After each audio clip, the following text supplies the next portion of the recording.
So this is how you can share a Telegram group link on the iPhone. So if you're first time in here, definitely subscribe for more tips and explanations like this one.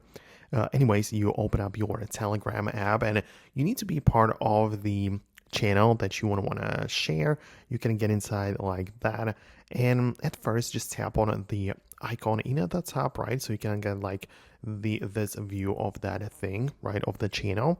And there should be, or you might want to see some like share button right here, but we do not see it right away. And even if we click on the more options, you might expect it to be here, but it's simply not.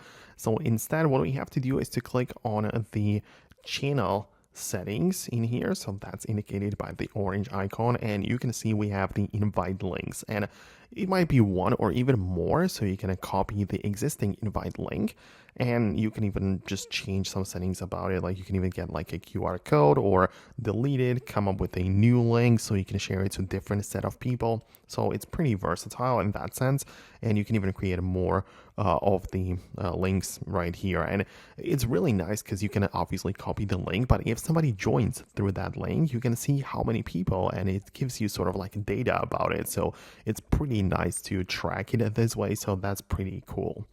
Anyways, that's how it works. You can just then paste the link and share it with anyone that you want. So I hope it makes sense. Let me know what you think below. Subscribe for more tips and videos like this, and I'll catch you later.